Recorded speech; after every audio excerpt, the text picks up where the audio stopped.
प्यारे बच्चों, स्वागत है आप सभी का। हम लोग पढ़ रहे हैं ग्रेजुएशन की न्यूक्लियर फिजिक्स और आज हम पढ़ाने वाले हैं आपको एक बहुत ही इंपॉर्टेंट आर्टिकल जो कि बहुत बार आपके एग्जाम्स में पूछा जाता है। आज का हमारा आर्टिकल है प्रोपोर्शनल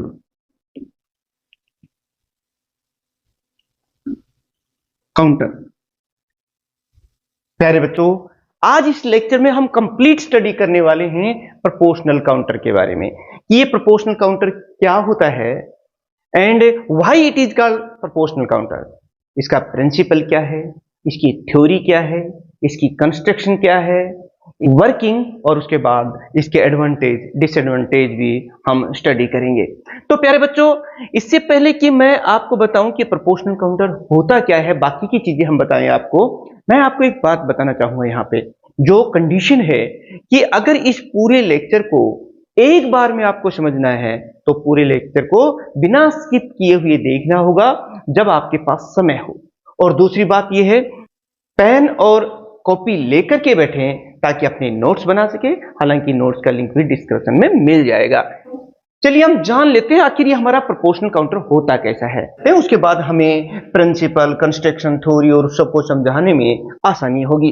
तो आप भी शुरुआत कर लीजिए। इसमें एक ये देखिए एक सिलेंडर होता है और ये सिलेंडर लगभग 20 सेंटीमीटर लॉन्ग होता है। इस सिलेंडर की जो लेंथ होती है वो 20 सेंटीमीटर होती है, देखिए। और ये आगे जब हम बैटरी जोड़ेंगे बताएंगे, ये जो है ये नेगेटिव इलेक्ट्रोड का काम करता है, यानी कि कैथोड का काम करता है, ये देखिए बताएंगे। और इसके अंदर जो है एक टंगस्टन का वायर स्ट्रेच किया जाता है सेंटर पर इन इंसुलेटिंग प्लग्स की सहायता से, इन पैड्स की सहायता से, ये देखिए।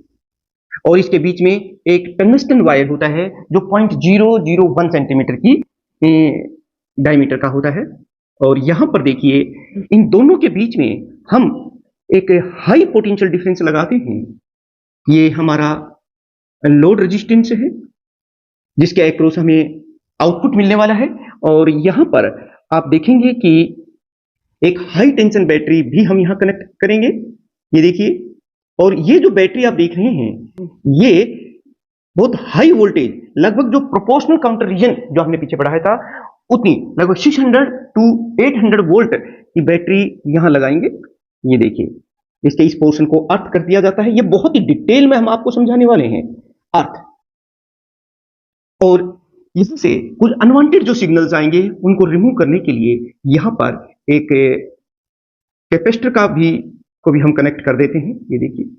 और यहां पर जब जो सिग्नल मिलेगा, जो करंट बनेगा, एक एम्पलीफायर कनेक्ट किया जाता है क्योंकि जो सिग्नल वीक होता है उसे एम्पलीफाई करेगा ये। और आगे हम देखेंगे ये काउंटर है, ये काउंटर है और यहां से हमें आउटपुट मिल जाएगा और उस पल्स हाइट को ये मेजर कर लेगा। ये मेटल का सिलेंडर है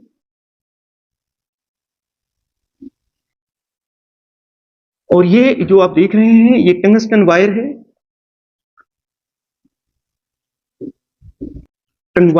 और इसमें एक mixture of gases of the argon which is 90% and a methane gas which is 10% is there at 1 atmospheric pressure. और ये जो आप देख रहे हैं ना, ये इंसुलेटिंग प्लग्स हैं। और ये सारी चीजें अब आपके सामने हैं, समय आने पर हम इन सब के बारे में आपको बताएंगे। तो चलिए सबसे पहले हम जान लेते हैं कि हमारा ये प्रोपोर्शनल काउंटर क्या है। प्यारे बच्चों, ये जो है ये चार्ज पार्टिकल को डिटेक्ट और उसकी इंटेंसिटी को मेजर करता है। स्पेशली ये डिजाइन किया गया है इस तरीके से कि जो जल्दी से पकड़ में नहीं आते, जिनकी आयनाइजिंग एनर्जी बहुत ही कम होती है, जैसे बीटा पार्टिकल्स हैं या फिर गामा रेज हैं, एक्स रेज हैं, जो जनरली डिटेक्ट नहीं हो पाती हैं। ये उन लो आयनाइजिंग चार्ज पार्टिकल्स को भी डिटेक्ट और मेजर कर लेता है, काउंट कर लेता है, ये वही है। और ये एक गैस फील्ड आयनाइजेशन चैम्बर ही है which operate in the proportional counter region. बात समझ में आ गई? अगर हमें इसको लिखना पड़े कि भाई ये हमारा प्रोपोर्शनल काउंटर होता क्या है, तो क्या लिखोगे आप कि it is a device which is used to detect the low ionizing charge particles or radiations such as gamma rays, beta particles, X-rays, etc. And it is a gas-filled chamber which operate in the proportional counter region. बस यही है इसके बारे में। चलिए हम इसे लिख लेते हैं क्योंकि पेपर में लिखना आना चाहिए। समझ गए हैं? अब लिखते भी चलते हैं कि प्रोपोर्शनल काउंटर होता क्या है। आप लिखेंगे it is a device which is used to detect the low ionising charge particles और radiation such as gamma rays, beta particles,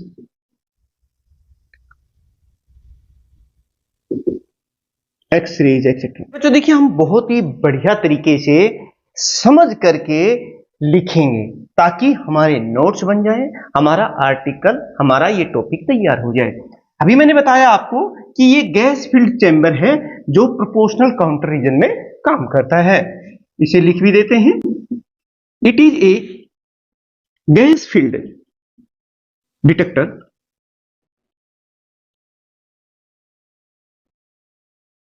which operate in proportional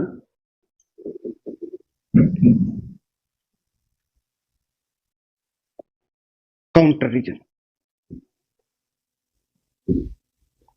तो प्यारे बच्चों देखिए, अगर आपसे पूछा जाता है कि ये प्रोपोर्शनल काउंटर क्या होता है तो वो हमने लिख दिया है।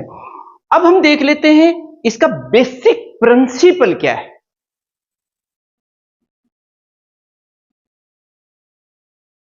अब प्यारे बच्चों इसके प्रिंसिपल को समझ लेते हैं। सुनो इसमें क्या होता है कि ये गैस मल्टीप्लिकेशन पर डिपेंड करती है। अभी मैं बताऊंगा गैस मल्टीप्लिकेशन क्या होती है कि जब कोई चार्ज पार्टिकल या कोई रेडिएशन जो काफी लो एनर्जी की होती है, मान लो जैसे beta particle, gamma ray, x-ray, इस मेटल चैम्बर में एंटर करती है तो क्या होता है कि इसके अंदर जो गैस होती है ये उसे आयोनाइज कर देती है और इसे कहते हैं प्राइमरी आयोनाइजेशन। ये तो आप जानते ही है ना कि किसी भी एटम में न्यूक्लियस होती है और उसके चारों तरफ ये इलेक्ट्रॉन्स होते हैं और ये न्यूट्रल होती है। लेकिन जैसे ही ये आयन इसमें एंटर करते हैं तो इसमें से इस इलेक्ट्रॉन को बाहर कर देते हैं और इस तरह से एक पेयर पैदा हो जाता है। देखो ये इसमें से एक इलेक्ट्रॉन रिमूव कर देंगे तो पॉजिटिवली आयंस हो जाएगा और ये जो नेगेटिव जो इलेक्ट्रॉन है एक पेयर ऑफ पॉजिटिव और नेगेटिव चार्ज पार्टिकल बन गए हैं, एक पेयर बन गया है और इसे हम कहते हैं प्राइमरी आयोनाइजेशन। प्यारे बच्चों देखिए इस प्राइमरी आयोनाइजेशन में जो आयन पेयर्स पैदा होते हैं वो अपने रेस्पेक्टिव अपोजिट इलेक्ट्रोड्स की तरफ मूव करते हैं। जैसे जो पॉजिटिवली चार्ज पार्टिकल है वो नेगेटिव इलेक्ट्रोड यानी कि इस मेटल सिलेंडर की तरफ मूव करते हैं और जो नेगेटिव इलेक्ट्रोड्स होते हैं वो इस पॉजिटिव इलेक्ट्रोड की तरफ, जो हमारा टंगस्टन वायर है, सेंट्रल वायर है, इसकी तरफ मूव करते हैं और इस दौरान वो एनर्जी गेन करते हैं और जो इसमें बाकी की जो गैस होती है ना ये उससे भी कोलाइड करते हैं और वहां पर ये फिर से पॉजिटिव और नेगेटिव आयंस पैदा करते हैं। उसे हम सेकेंडरी आयोनाइजेशन कहेंगे। देखिए सबसे पहले ये एंटर किए, गैस को आयोनाइज किया, उसे तो कहेंगे हम प्राइमरी आयोनाइजेशन। लेकिन जब ये आयन पेयर्स मूव करते हैं एनर्जी गेन करते हुए तो ये दूसरे गैस एटम्स के साथ कोलाइड करते हैं और फिर आयंस पैदा करते हैं, उन्हें हम सेकेंडरी आयोनाइजेशन कहते हैं और इस तरह से ये प्रोसेस होता रहता है, मतलब मल्टीप्लाई होता रहता है। इसीलिए हम इसे क्या कहते हैं, गैस मल्टीप्लिकेशन कहते हैं। वो चीज मैंने यहां पर आपको बताई। और इसमें एक और बात है, फिर ये जाके क्या बनाते हैं, ये करंट बनता है और इस करंट के बनने से एक पल्स हाइट पैदा होती है और हमने ये देखा कि जो पल्स हाइट है वो नंबर ऑफ आयंस, जितने ज्यादा आयंस इसमें एंटर करेंगे ना, उतनी ही पल्स हाइट ज्यादा होगी, और जितने ये प्राइमरी आयोनाइजेशन होगी, उनकी एनर्जी जितनी ज्यादा होगी, उतने ही वो ज्यादा आयंस पैदा होंगे और उतनी ही हमारी पल्स हाइट होगी। उस पल्स हाइट को फिर एम्पलीफाई कर लेता है, हमारी काउंटर जो है ये उन्हें काउंट कर लेता है। तो प्यारे बच्चों, ये प्रिंसिपल हो गया मोटे तौर पर। अब हमें इसको लिखना है समझते हुए। कैसे लिखेंगे ये देखिए, आप इसे लिखेंगे, सबसे पहले मैंने बात कही थी ना, एक सुंदर ढंग से हम लोग लिख सकें इसको। इट डिपेंड्स ऑन, बताते जाइए आप, क्योंकि मैंने जो बताया है वही आप एक बार बोलते जाइए और मेरे साथ साथ लिखते भी जाइए समझते हुए।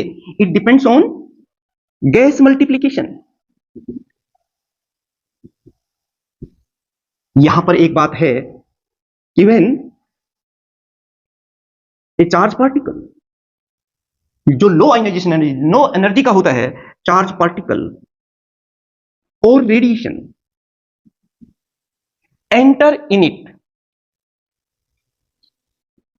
जब जहां इसको आप लेके जाएंगे और जहां पर ये charge particles, ions, gamma rays, beta rays वगैरह होंगी, तो वो इसमें एंटर करेंगे। Enter in cylinder,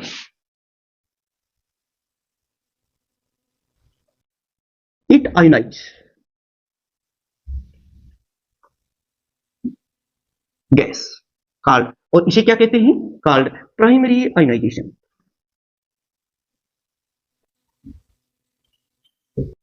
primary ionisation कहते हैं। These pairs of ions gain energy due to this high potential difference, क्योंकि बहुत हाई पोटेंशियल डिफरेंस यहां लगाया हुआ है, लगभग 600 टू 800 वोल्ट।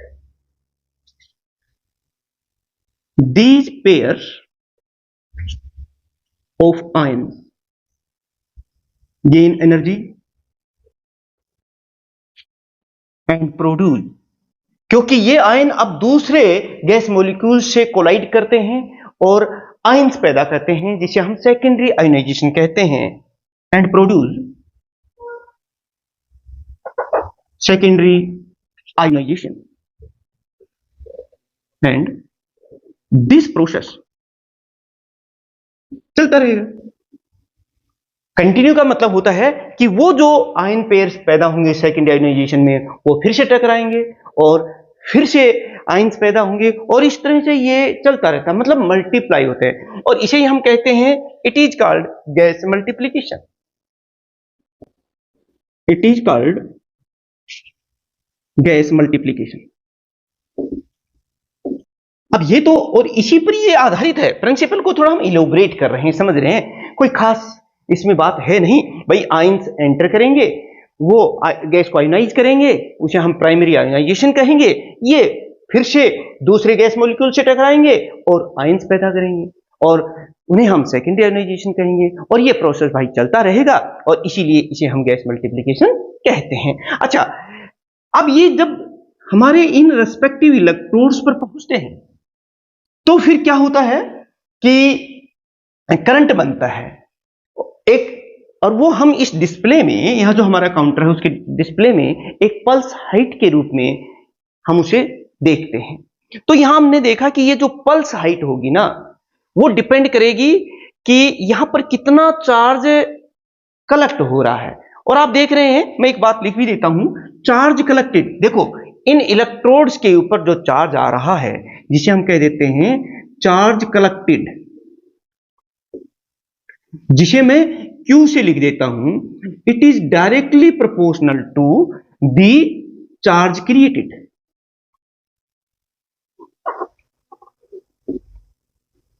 जो पैदा हुआ है ना, उसे हम Q से लिख देते हैं, जो क्रिएट हुआ है उससे। अच्छा, एक चीज यहां पर प्यारे बच्चों और देखने की है, यानी कि number of secondary ions produced by each primary ion और each incoming radiation is called multiplication factor. ये चीज तो हमें याद रखनी ही पड़ेगी यहां पर, यानी कि आप ये तो लिख ही दीजिए, ये देखिए आना चाहिए। एक बार जब हमें प्रिंसिपल समझ में आएगा ना, तो कंस्ट्रक्शन आपके सामने है, वर्किंग में कोई दिक्कत आएगी नहीं। इसीलिए मैं ये प्रिंसिपल पर थोड़ा ज्यादा जोर दे रहा हूं कि number of secondary ions produced ये देखिए, बाई ईच इनकमिंग आयन,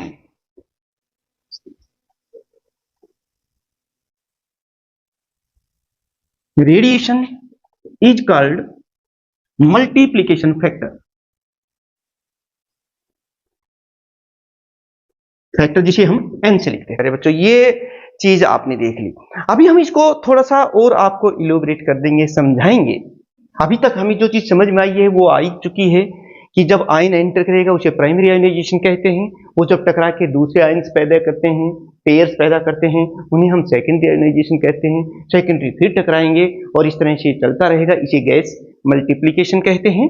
और यहां पर फिर हमारे पास एक पल्स हाइट पैदा होगी। वो इस बात पर निर्भर करती है कि कितना चार्ज यहाँ कलेक्ट हुआ है इलेक्ट्रोड्स की तरफ, सेंट्रल वायर की तरफ। और उससे क्या होता है कि पल्स हाइट, इसका मतलब सीधा हुआ कि जितनी ज्यादा आयंस इसमें एंटर करेंगे पल्स हाइट उतनी ही ज्यादा होगी। और जितने ये जो प्राइमरी आयोनाइजेशन में जो आयंस पैदा हो रहे हैं, ये नंबर ऑफ आयंस के साथ साथ जो आयंस एंटर कर रहे हैं उनके एनर्जी पर भी डिपेंड करते हैं। तो वो भी बात मैं यहां लिखूंगा, आप एक स्क्रीनशॉट लीजिए, फिर हम आगे आपको समझाते हुए चलते हैं।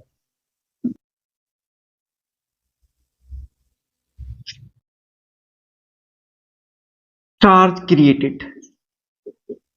अब प्यारे बच्चों देखिए, आपको पता चला कि इसे प्रोपोर्शनल काउंटर क्यों कहते हैं। भाई इसमें सारा बोल वाला ना वो प्रोपोर्शनल का है, एक दूसरे के ये सब प्रोपोर्शनल हो रहे हैं। कैसे? देखिए प्यारे बच्चों, जब इसमें एक चार्ज पार्टिकल एंटर करता है, मान लो एक बीटा पार्टिकल ही है, वो इसमें एंटर किया, उसने एक आयन पेयर पैदा कर दिया है, ठीक है। इसका मतलब हुआ कि जितने ज्यादा चार्ज पार्टिकल्स इसमें एंटर करेंगे उतने ही पेयर्स पैदा होंगे, यानी कि number of ion pairs is directly proportional to the number of charge particle entering, proportional होगा ना। दूसरी बात, जब ये आयंस, क्योंकि हाई पोटेंशियल डिफरेंस लगाया हुआ है प्रोपोर्शनल काउंटर रीजन में, तो वो इन रेस्पेक्टिव अपोजिट इलेक्ट्रोड्स की तरफ मूव करते हैं और बीच में आने वाले गैस जो मॉलिक्यूल्स उनसे टकराते हैं, उससे फिर सेकेंडरी आयन पेयर्स पैदा हो जाते हैं। इसका मतलब यह हुआ कि ये जो सेकेंडरी आयंस पैदा हो रहे हैं वो हमारे इन प्राइमरी आयोनाइजेशन के भी प्रोपोर्शनल है, यहां फिर प्रोपोर्शनलिटी वर्ड आई। तीसरी बात, जितना ज्यादा आयंस हमारे इन पर कलेक्ट होंगे रेस्पेक्टिव इलेक्ट्रोड्स पर, कितने होंगे भाई, जितने ज्यादा इनकमिंग पार्टिकल्स होंगे तो उतने कलेक्ट भी होंगे। ये प्रोपोर्शनल होते जा रहे हैं ना, मल्टीप्लाई होते जा रहे हैं। और जितने ये ज्यादा होंगे उतनी ही हमें वो पल्स हाइट बढ़ती चली जाएगी। और हमने देखा कि ये जो पल्स हाइट है ये नंबर ऑफ आयंस, जो इनकमिंग आयंस है उनके प्रोपोर्शनल है, प्राइमरी आयोनाइजेशन जो कर रहे हैं। और दूसरी बात है कि वो आयोनाइजेशन ज्यादा करेंगे, वो उनकी एनर्जी पर भी निर्भर कर रहा है। इसका मतलब pulse height is directly proportional to the energy of the incoming radiation, incoming charge particles. यही बात हुई ना यहाँ पे, वही बात में लिखे चार्ज क्रिएटेड और चार्ज कलेक्टेड कितना हो जाएगा, मैंने अभी बताया था क्यू। एक और बात कि हर प्राइमरी आयन जो इसमें एंटर कर रहा है वो कितने सेकेंडरी आयन पैदा कर रहा है, वो मल्टीप्लीकेशन फैक्टर करते हैं, यानी कि ये जो Q है it is equal to NQ। ये बात हमें समझ में आ गई। अच्छा, अब हमें एक और बात भी जो मैंने अभी अभी आपको यहां समझाई है कि ये जो पल्स हाइट है जो हमारे इस काउंटर में शो होगी, pulse height is directly proportional to the energy of incoming radiations. तो देखिए, किसी पॉइंट पर अगर हम इलेक्ट्रिक फील्ड देखना चाहते हैं इसकी वजह से, तो वो कितना होता है, electric field at any point is given by, जो कि इससे हम ये मान लेते हैं कि r डिस्टेंस पर है। तो वो किन बातों पर निर्भर करती है, वो बातें हैं द इलेक्ट्रिक फील्ड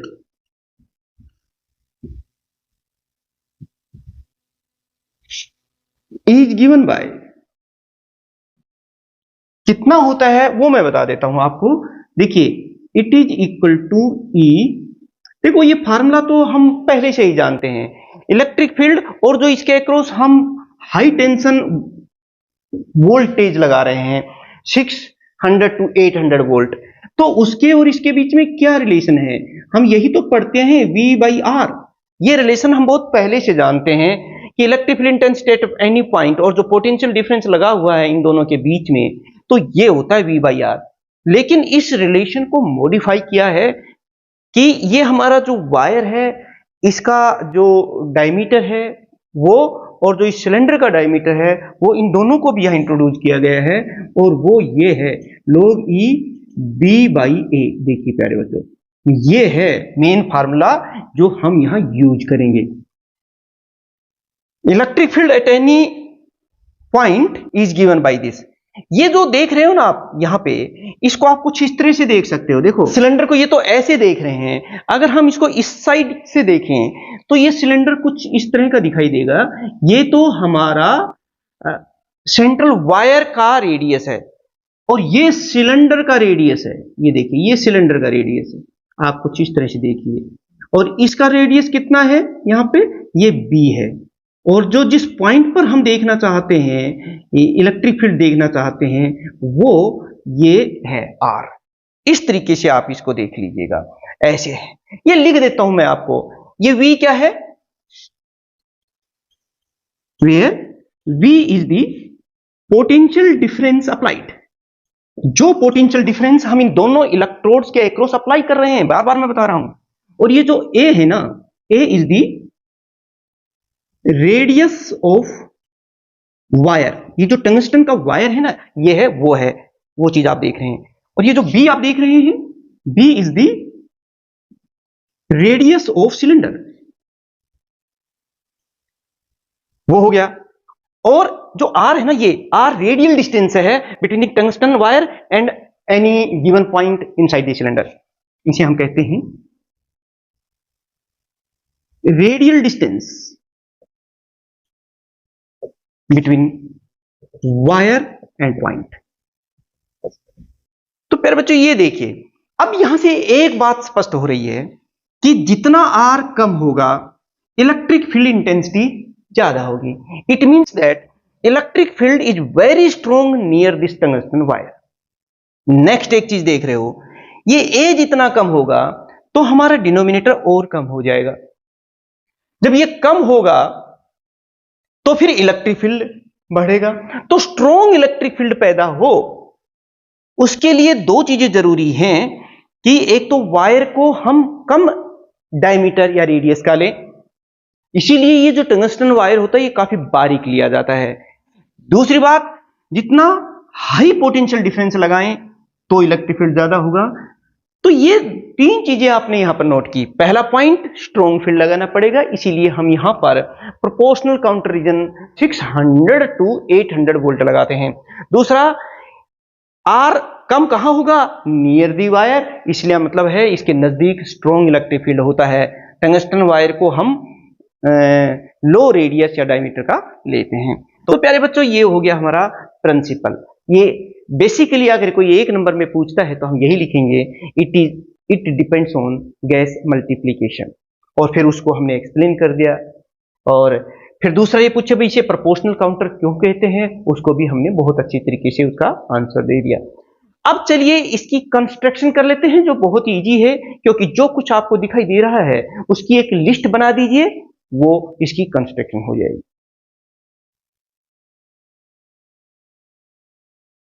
कंस्ट्रक्शन प्यारे बच्चों देखिए, बस जो कुछ आपके सामने यहां दिख रहा है उसको लिख दीजिए। हम इसको ऐसे शुरुआत करेंगे, इट कंसिस्ट्स ऑफ, मतलब इसमें होता क्या है यार।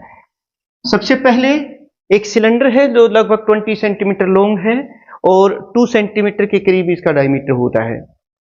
और मैं लिख भी देता हूं, a metal cylinder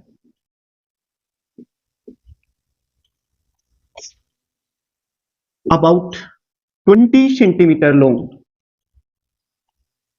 and 2 centimeter diameter. It is filled with a mixture of gas of methane and argon. It is filled with a mixture of gases, argon जो 90% के करीब होती है, एंड मीथेन जो लगभग 10% के करीब होती है, एट 1 एटमॉस्फेरिक प्रेशर। और दूसरी बात है कि ये सिलेंडर जो है ये कैथोड की तरह एक्ट करता है, नेगेटिव इलेक्ट्रोड की तरह काम करता है। It act as a negative electrode और कैथोड की तरह काम करता है। ठीक है प्यारे बच्चों, और देखिए एक टंगस्टन वायर आपको दिखाई दे रहा है, ए फाइन कहिए एक thin which is stressed at the center of this cylinder with the help of these two insulating plugs। Insulating इसलिए लगाते हैं कि ये इस सिलेंडर की बॉडी के साथ टच ना हो, दोनों अलग अलग रहें। दूसरा पॉइंट मैं वही लिखूंगा, a fine tungsten wire of radius, इसका रेडियस बहुत ही ये कम रखा जाता है, 0.01 centimetre, which is stressed at center of cylinder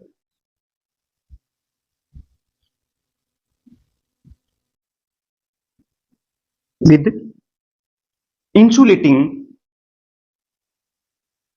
plugs। ये इस सिलेंडर के सेंटर में होता है और इन इंसुलेटिंग पैड्स कहिए, प्लग्स कहिए, इनकी सहायता से इसको स्ट्रेच किया गया होता है और ये पॉजिटिव इलेक्ट्रोड का काम करता है क्योंकि ये बैटरी के पॉजिटिव टर्मिनल से जुड़ा होता है। इट एक्ट एज एनोड और पॉजिटिव इलेक्ट्रोड, ये काम भी हमारे पास हो गया। अब तीसरे नंबर पर ये देखिए एक हाई टेंशन बैटरी लगाई गई है बिटवीन दीज टू इलेक्ट्रोड्स, एक ये है और एक ये है। थर्ड पॉइंट में हम वही लिख रहे हैं, a high tension battery is used to apply very high potential difference corresponding to proportional region।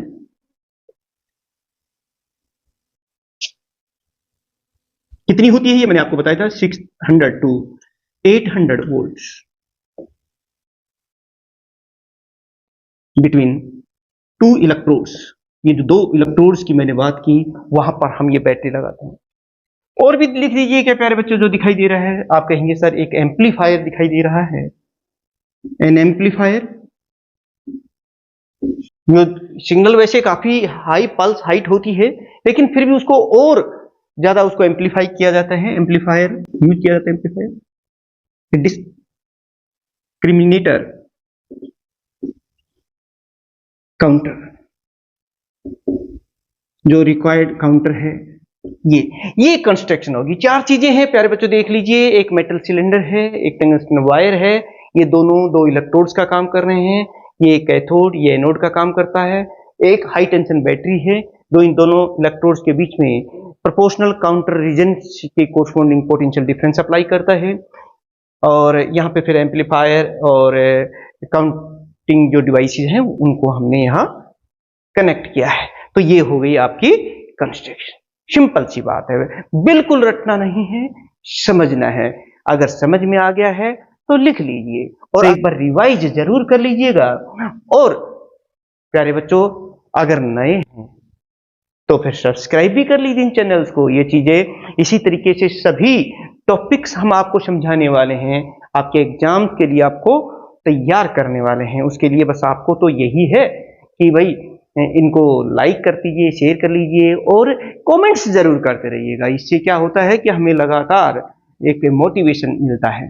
तो ये देख लीजिए, इसके बाद प्यारे बच्चों हम इसकी वर्किंग को समझेंगे, जो बहुत बार मैं बोल भी चुका हूं कि ये काम कैसे कर रहा है। बस उसको लिखना मात्र शेष रह रहा है, वो आपके स्क्रीनशॉट लेने के बाद हम उसको करेंगे।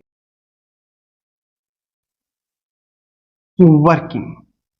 प्यारे बच्चों, जैसे इसमें जो आप देख रहे हैं ना, इसके इर्द गिर्द सारी कहानी घूम रही है। इसको देखकर इसमें क्या क्या है वो लिस्ट बना दी, वो हो गई हमारी कंस्ट्रक्शन। अब इसमें क्या क्या हो रहा है वो अगर हम लिख देंगे, वो हो जाएगी इसकी वर्किंग।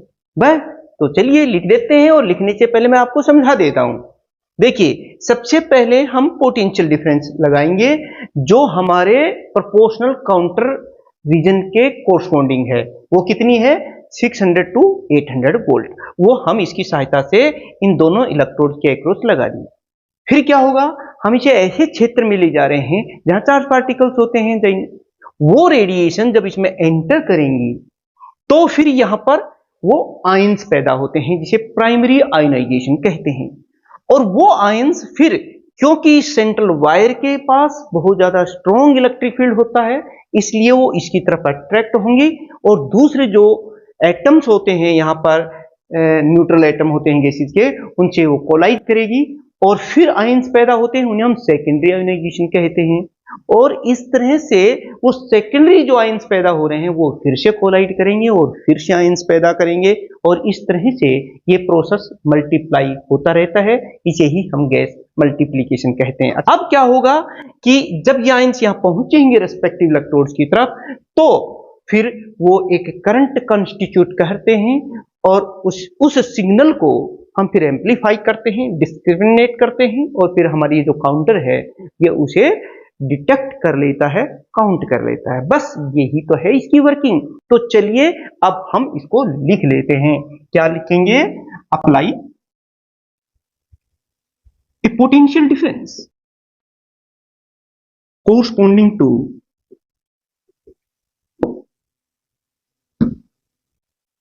proportional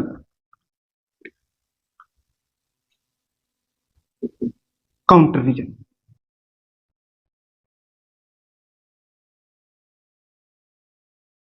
वोल्ट हमने अप्लाई कर दिया। अब देखिए, when a charge particle enter in cylinder,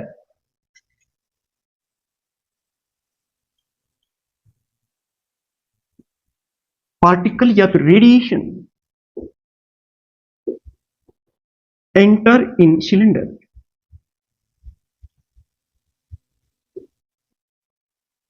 it ionize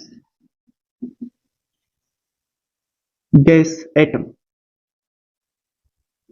called primary ionization. When these ions gain energy and collide with the other ions and produce the further ion pairs called secondary ionization. हम ये लिख देंगे, these ions produce secondary ionization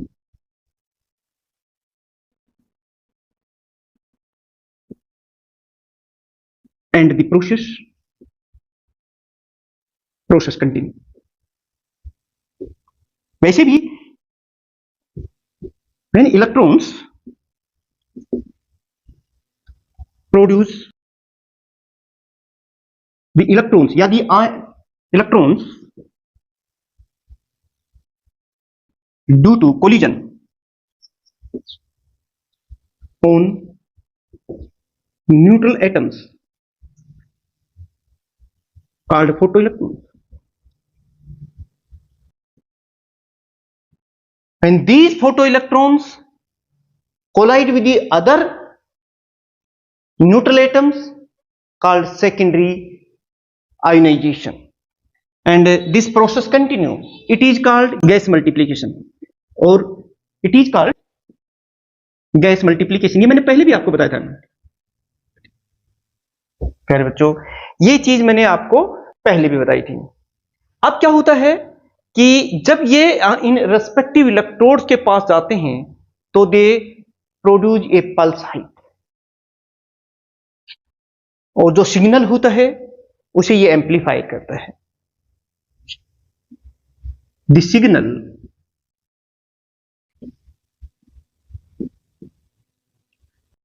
By this amplifier, discriminated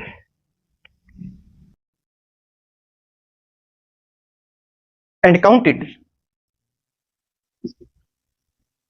by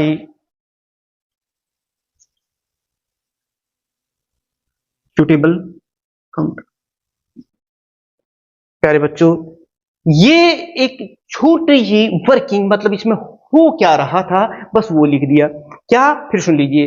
सबसे पहले हमने क्या किया, potential difference apply किया जो प्रोपोर्शनल काउंटर के कॉरस्पॉन्डिंग था।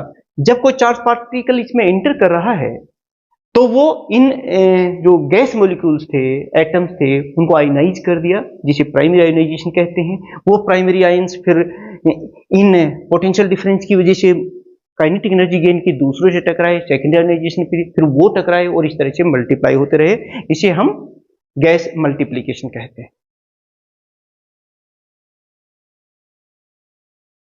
फिर बच्चों थोड़ा मैथमेटिक्स देख लेते हैं। जैसे मान लो हम क्या मान रहे थे कि n जो है हमारा मल्टीप्लीकेशन फैक्टर है, इसे हम क्या कह रहे हैं, gas multiplication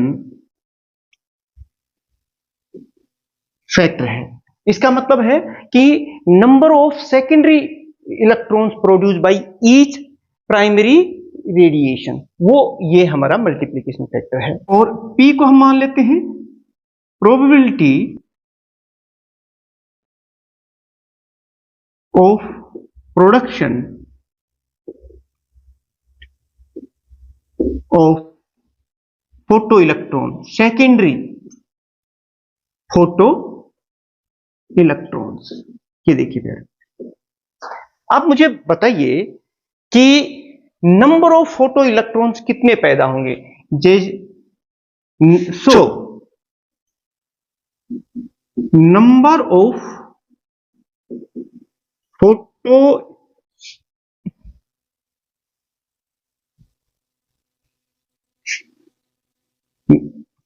number of photo electrons produced. प्यारे बच्चों बता सकते हो कितना हो जाएंगे, ये हो जाएगा n इंटू पी। ये मल्टीप्लीकेशन फैक्टर है। इसका मतलब है एक प्राइमरी आयन इतने सेकेंडरी इलेक्ट्रॉन्स पैदा करते हैं, और ये प्रोबेबिलिटी है। तो कितने फोटो इलेक्ट्रॉन्स पैदा हो गए, n into P. Probability factor से भी हम इसको मल्टीप्लाई कर दिया। इन नेक्स्ट स्टेज देखिए प्यारे बच्चों, इन नेक्स्ट स्टेज, अगली स्टेज में क्या होगा, हमने कहा था ना, ये फिर टकराते हैं दूसरे एटम से और फिर इलेक्ट्रॉन्स पैदा करते हैं। नेक्स्ट स्टेज में क्या हो जाएगा कि हमारे जो प्रोबेबिलिटी फैक्टर तो यही है, और इसको हम इससे मल्टीप्लाई कर देंगे n इंटू पी। तो कुल कितने हो जाएगा, n स्क्वायर p। ये हो गया है। अब उससे आगे नेक्स्ट स्टेज क्या होगी, इन नेक्स्ट स्टेज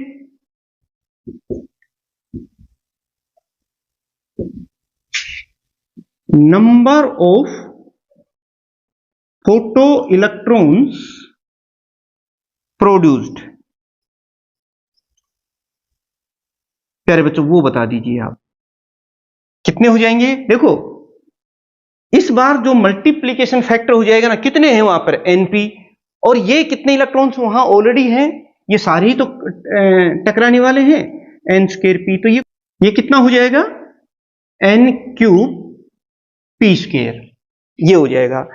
और एंड सो ऑन, और ये प्रोसेस चलता रहेगा, आगे भी चलता है। तो गैस मल्टीप्लीकेशन फैक्टर कितना हो जाएगा, देयरफॉर गैस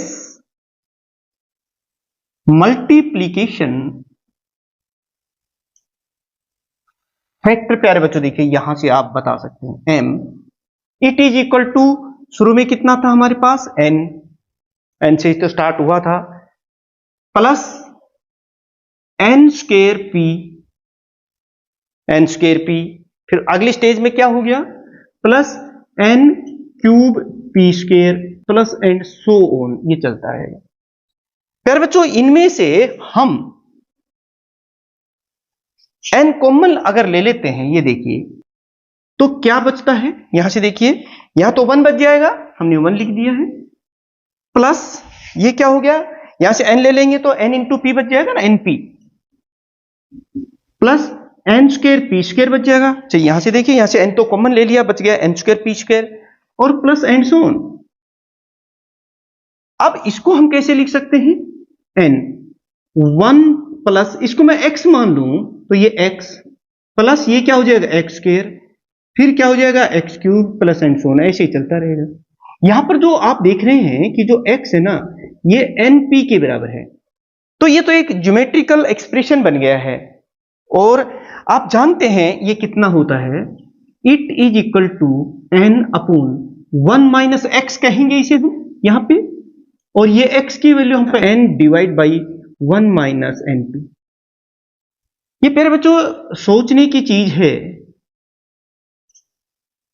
ये देखिए ये एक रिलेशन आ गया अब हमारे पास, जो भी इक्वेशन आप देख रहे हैं, और ये जो एनपी है ना it is less than 1। NP क्या है, ये 1 से कम है। इसका सीधा मतलब ये भी निकल रहा है m is greater than n। ये देखिए, तो प्यारे बच्चों ये थोड़ी सी थ्योरी हमने वर्किंग में ही लिख दी है। कई बार इस एक्सप्रेशन के बारे में पूछ लेते हैं एग्जाम्स में कि ये क्या है, ये सारी चीज हमने आपको यहां बता दी है। अब ये तो हुई हमारी वर्किंग, जिसमें कैसे कैसे कोई काम कर रहा है। सबसे पहले पोटेंशियल डिफरेंस लगाया, फिर हमने वो चार्ज पार्टिकल जब इसमें एंटर किया तो उसने प्राइमरी आयोनाइजेशन की, फिर प्राइमरी आयोनाइजेशन ने से जो जो आयन पेयर्स पैदा हुए वो मूव गए अपने अपोजिट इलेक्ट्रोड्स की तरफ। इस दौरान वो दूसरे न्यूट्रल एटम से टकरा गए जो वहां गैस थी ही, और उसकी वजह से सेकेंडरी आयोनाइजेशन हुई।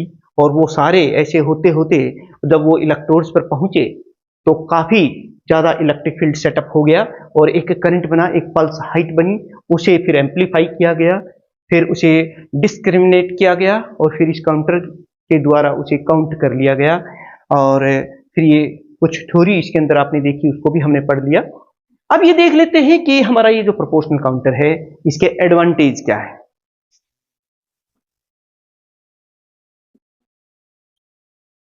फिर बच्चों इसके एडवांटेजेस बहुत हैं। देखिए सबसे पहली बात तो आपने देखी कि जो लो एनर्जी पार्टिकल्स होते हैं, beta particle, gamma rays, x rays वगैरह, ये उनको डिटेक्ट कर सकता है। यानी कि it is used to detect low ionising energy particles such as beta particles, x-rays, gamma rays etcetera. पहली बात। और प्यारे बच्चों इससे हम न्यूट्रल पार्टिकल को भी डिटेक्ट कर सकते हैं, जैसे न्यूट्रॉन। चार्ज पार्टिकल्स के काउंट करने के तो बहुत से काउंटर है, लेकिन ये न्यूट्रल पार्टिकल को भी डिटेक्ट कर सकता है। It is used to detect neutral particles जिन पर कोई चार्ज नहीं होता, सच एज न्यूट्रॉन। लेकिन इसके लिए हमें एक काम करना पड़ेगा, इसमें एक फॉर इट द सिलेंडर